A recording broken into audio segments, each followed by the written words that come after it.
요즘은 성경을 접하는 게 참 쉬운 시대입니다. 스마트폰만 켜면 말씀 구절이 뜨고 유튜브에 들어가면 다양한 설교와 영상이 쏟아집니다. 어떤 분들은 하루에 몇 번씩 말씀을 읽고 큐티도 꼼꼼하게 합니다. 그런데 그렇게 자주 말씀을 접하면서도 실제 삶은 잘 바뀌지 않는 경우가 많습니다. 감동도 있었고 때로 눈물도 흘렸는데 정작 행동은 이전과 똑같고 습관은 그대로일 때가 많습니다. 이유는 분명합니다. 말씀을 듣기만 하고 행하지 않기 때문입니다. 성경은 단지 눈으로 읽고 머리로 아는 책이 아닙니다. 그 말씀에 반응하고 삶으로 옮겨야 비로소 진짜 힘을 갖게 됩니다. 순종이 빠진 말씀 생활은 결국 형식만 남기고 아무런 능력도 맺지 못하게 됩니다. 그래서 오늘 우리는 말씀을 읽을 때 중요한 4가지를 살펴보려 합니다. 첫째, 말씀을 듣기만 하면 결국 자신을 속이는 신앙이 됩니다. 많은 사람들이 하나님의 말씀을 듣는 것에 익숙해져 있습니다. 매주 예배를 통해 설교를 듣고 매일 큐티를 하고 성경 구절을 외우고 필사하며 말씀에 가까이 다가가려 합니다. 그런데 그 말씀을 듣는 시간이 길어질수록 한 가지 중요한 점을 놓치게 되는 경우가 있습니다. 우리는 듣는 것 자체에 만족하거나 말씀을 많이 알고 있다는 자부심에 빠질 수 있습니다. 그러나 성경은 분명하게 경고합니다. 듣는 데서 멈추면 결국 자신을 속이게 된다고 말입니다. 야고보서 1장 22절의 말씀처럼 말씀을 행하지 않고 듣기만 하면 그 신앙은 오히려 스스로를 착각하게 만드는 위험한 길로 흐르게 됩니다. 그것은 지식은 가득하지만 순종은 없는 상태이며 진리는 들었지만 삶은 그대로인 상태입니다. 하나님은 말씀을 얼마나 많이 들었는지를 묻지 않으십니다. 그 말씀 앞에 어떻게 반응하고 살아냈는지를 물으십니다. 성경 속에 등장하는 엘리 제사장을 생각해 볼 수 있습니다. 그는 오랫동안 하나님을 섬긴 사람이었습니다. 성전에서 제사장으로서 사역했고 하나님의 말씀을 가까이에서 들었던 인물이었습니다. 그런데 그의 문제는 그 말씀을 듣기만 하고 정작 삶으로는 옮기지 않았다는 점에 있었습니다. 하나님은 그에게 분명히 경고하셨습니다. 그의 아들들이 하나님을 멸시하고 성막에서 행할 수 없는 죄를 저질렀지만 엘리는 그것을 온전히 막지 않았습니다. 그는 알고 있었습니다. 하나님의 뜻이 무엇인지 들었습니다. 그러나 단호하게 순종하지 않았습니다. 결국 하나님은 엘리의 집안을 심판하셨고 그는 제사장직에서 멀어지게 됩니다. 말씀을 듣고도 그대로 두는 사람, 그 사람은 결국 말씀을 무시하는 사람이 됩니다. 듣는다고 해서 순종이 생기는 것이 아닙니다. 결단하고 행동으로 옮기지 않으면 아무리 많은 말씀을 들어도 그 말씀은 그의 인생에 아무런 영향도 주지 못하게 됩니다. 오늘날도 마찬가지입니다. 우리는 성경 지식이 넘치는 시대에 살고 있습니다. 수많은 설교 영상과 성경 강해, 묵상 자료들이 넘쳐나고 있습니다. 어떤 사람들은 성경을 수십 번 통독했다고 말합니다. 어떤 이들은 히브리어와 헬라어 원문까지 공부합니다. 그러나 그 말씀 앞에 순종하지 않으면 아무 소용이 없습니다. 말씀은 삶을 변화시키기 위해 주신 것이지 뇌를 채우기 위한 정보가 아닙니다. 하나님은 순종 없는 앓음을 기뻐하지 않으십니다.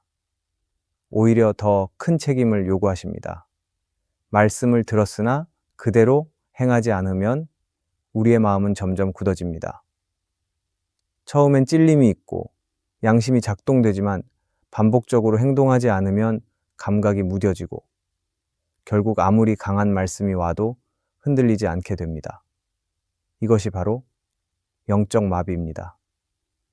듣기는 하지만 변화가 없고 깨닫기는 하지만 움직이지 않는 상태. 그것은 말씀을 향한 불순종이며 결국 자기 영혼을 속이는 길입니다. 말씀은 듣는 것으로 끝나지 않아야 합니다. 말씀은 우리의 발을 움직이게 해야 하고, 우리의 고집을 꺾게 해야 하며, 우리의 습관을 흔들게 해야 합니다. 그렇게 할 때 그 말씀이 살아있는 말씀이 됩니다. 그렇지 않으면 우리는 점점 더 자기 의에 빠지고 형식적인 신앙에 만족하며 하나님 앞에 열매 없는 인생으로 남게 됩니다. 하나님은 지금도 말씀을 듣는 자가 아니라 말씀을 따라 살아가는 자를 찾고 계십니다. 엘리처럼 말씀은 들었지만 침묵하는 자가 아니라 사무엘처럼 말씀 앞에 말씀하옵소서, 주의 종이 듣겠나이다 라고 반응하는 사람을 기뻐하십니다. 지금 우리는 어느 쪽에 가까운가를 돌아봐야 합니다. 말씀을 듣기만 하는 자는 자신을 속이는 자이며 결국 하나님 앞에서도 아무 열매 없는 자로 서게 됩니다. 지금 말씀 앞에 반응해야 합니다. 그 말씀이 우리 삶의 방향을 바꾸고 우리의 중심을 새롭게 하도록 해야 합니다. 그것이 없으면 아무리 성경을 많이 읽어도 우리는 여전히 빈손으로 남게 됩니다. 말씀을 듣기만 하면 결국 자신을 속이는 신앙이 된다는 것을 기억하기를 바랍니다. 둘째, 순종 없는 말씀 생활은 형식만 남습니다. 처음 말씀을 들을 때는 우리의 마음이 민감하게 반응합니다. 양심이 깨어 있고 하나님의 뜻에 마음이 움직입니다. 설교 한 구절에 눈물이 흐르고 찬양 한 소절에 회개의 결단을 내립니다. 그러나 그 말씀에 따라 살지 않으면 그 감동은 점점 희미해지고 결국 아무리 강한 말씀이 선포되어도 전혀 흔들리지 않는 상태로 변하게 됩니다. 히브리서 3장 15절은 이렇게 경고합니다. 오늘 너희가 그의 음성을 듣거든 너희 마음을 완고하게 하지 말라. 하나님의 말씀을 듣고도 그대로 두면 마음은 굳어지기 시작합니다. 순종하지 않은 차에 시간이 흐르면 그 사람의 마음은 영적으로 무감각해지고 결국은 아무리 많은 말씀을 접해도 변화되지 않는 사람이 되고 맙니다. 이런 마음의 완고함은 단번에 오는 것이 아닙니다.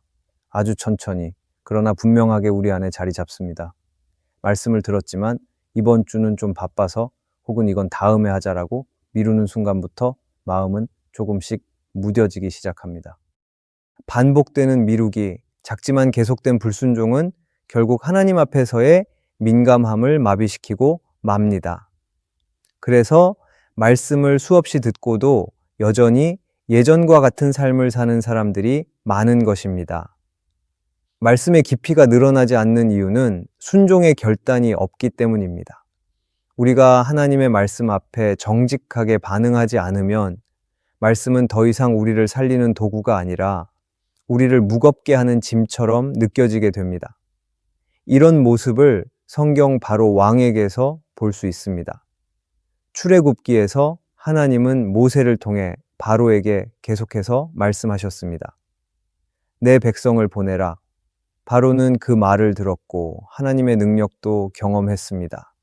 강이 피로 변하고 개구리와 이가 온 땅을 뒤덮고 수많은 재앙이 그의 나라를 흔들었습니다. 그러나 바로는 마음을 계속해서 완강하게 했습니다. 하나님은 말씀하셨고 기적을 보이셨고 재앙으로 경고하셨지만 그는 계속해서 거부했습니다. 결국 그의 마음은 돌처럼 굳어졌고 그 결과는 이집트의 멸망과 장자의 죽음이었습니다.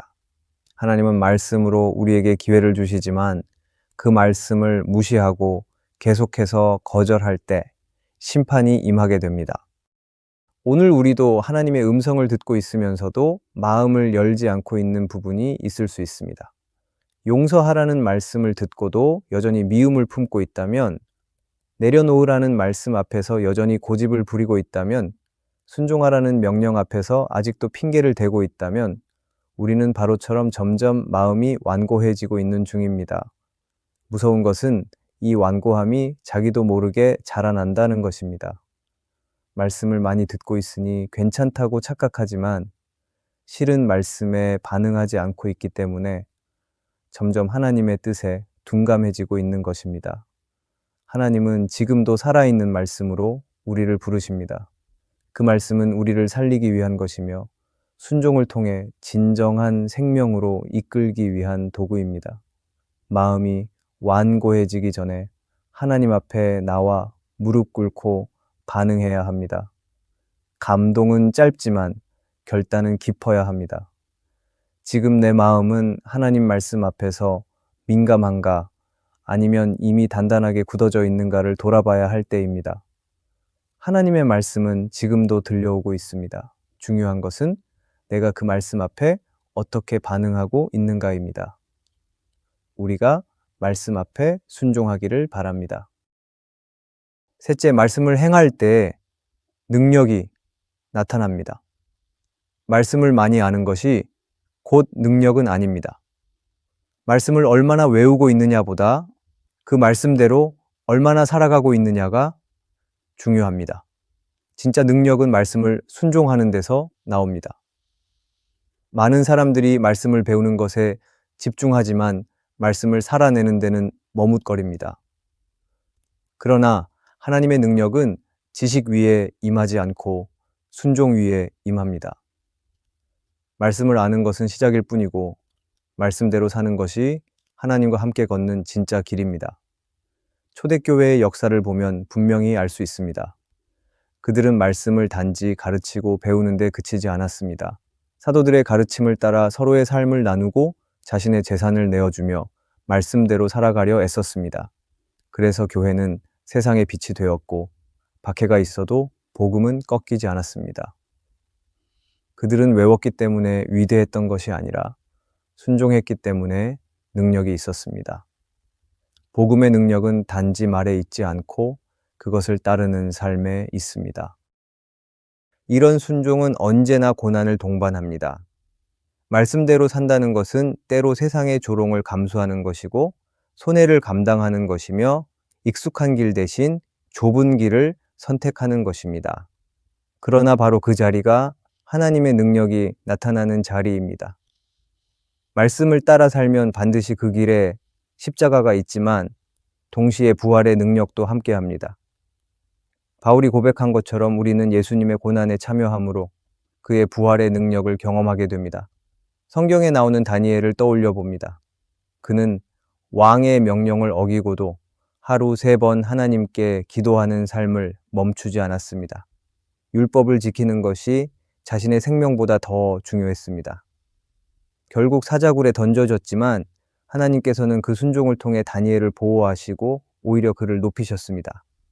말씀에 대한 순종이 다니엘을 능력 있는 사람으로 만든 것입니다. 다니엘이 가진 힘은 지식에서 나오지 않았고 실제 삶에서 말씀을 따르려는 믿음에서 나왔습니다. 우리도 마찬가지입니다. 아무리 많은 성경 지식을 가지고 있어도 그것이 삶의 순종으로 이어지지 않는다면 능력은 나타나지 않습니다. 반면에 내가 비록 말씀을 많이 알지 못하더라도 오늘 내가 들은 한 구절을 붙들고 그 말씀대로 살아가려고 할 때 하나님은 그 순종을 통해 역사하십니다. 그분은 말씀을 따라 사는 자에게 하늘의 권능을 더해 주십니다.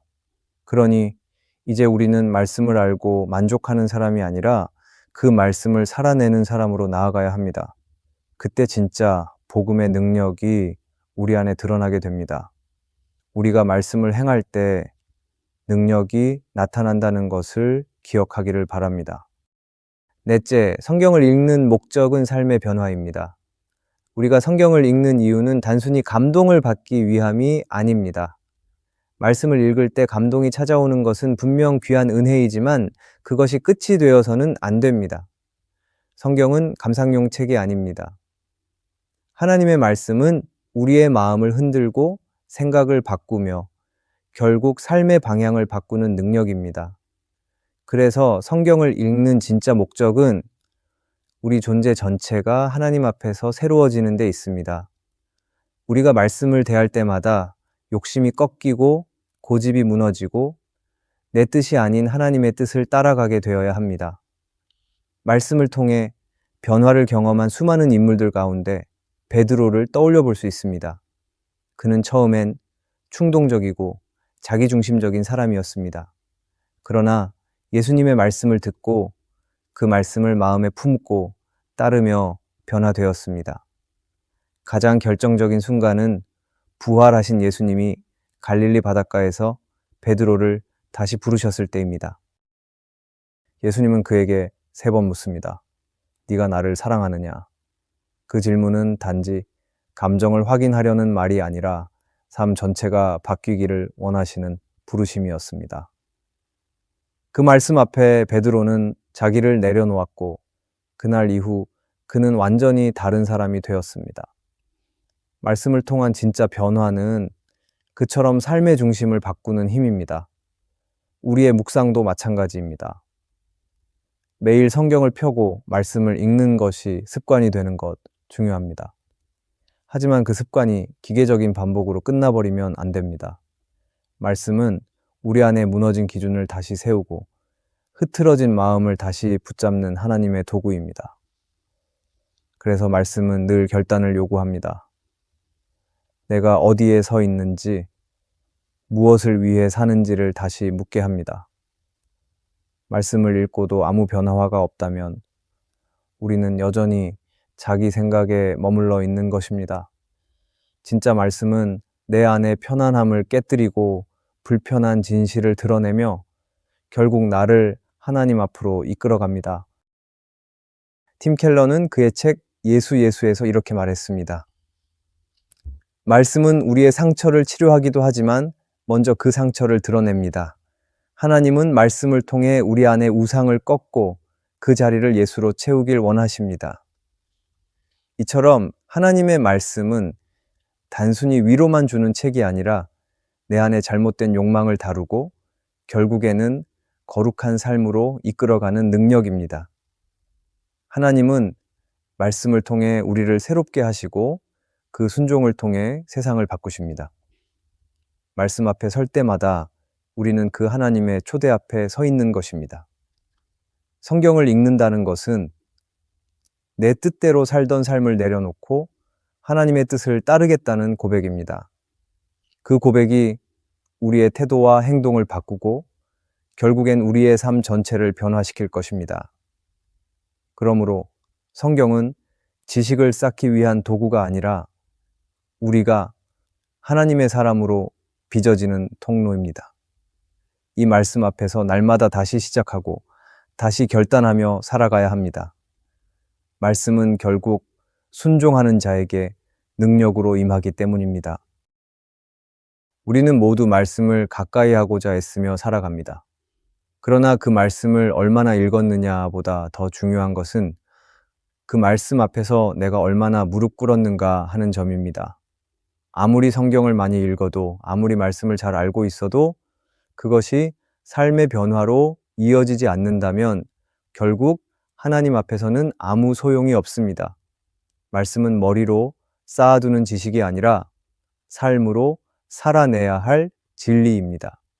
하나님은 말씀을 단지 암송하는 자가 아니라 그 말씀을 따라 한 걸음씩 걸어가는 자를 찾고 계십니다. 오늘 하루를 시작하며 우리가 붙잡아야 할 것은 말씀을 실천하겠다는 단순하지만 진심 어린 결단입니다. 내 욕심과 고집을 내려놓고 내 생각보다 하나님의 뜻을 따르겠다는 작지만 무거운 선택입니다. 그렇게 말씀대로 살기 시작할 때 우리의 마음이 바뀌고 삶의 태도가 달라지며 결국 우리의 인생이 하나님의 손에 붙들려 쓰임받게 됩니다. 주님은 지금도 말씀을 통해 우리를 부르십니다. 머물러 있지 말고 그 말씀 따라 순종의 자리로 나아가야 할 때입니다. 오늘 우리가 읽는 그 한 구절이 우리의 삶을 움직이게 하시고 우리의 가정을 살리며 이 시대를 변화시키는 하나님의 도구가 될 줄 믿습니다. 오늘의 말씀이 은혜가 되셨다면 댓글에 아멘이라고 적어주시면 감사하겠습니다. 여러분들이 남겨주시는 댓글은 정말 큰 힘이 됩니다. 그리고 여러분들이 눌러주시는 좋아요와 구독도 큰 힘이 됩니다. 오늘도 함께 해주셔서 감사합니다. 기도하겠습니다. 하나님 아버지, 오늘 우리에게 말씀을 들려주시고 깨닫게 하심에 감사드립니다. 우리가 말씀을 보고 듣고 감동받는 데서 멈추지 않고 그 말씀에 믿음으로 반응하며 살아가게 하소서. 말씀을 머리로만 아는 자가 아니라 마음에 새기고 삶으로 실천하는 자가 되게 하시고 우리의 생각과 말과 행동이 하나님의 말씀에 따라 점점 달라지게 하소서. 형식만 남은 신앙이 아니라 능력 있는 말씀의 삶을 살아가도록 성령님 우리의 마음을 날마다 새롭게 하여 주시고 도우소서. 예수 그리스도의 이름으로 기도드립니다. 아멘.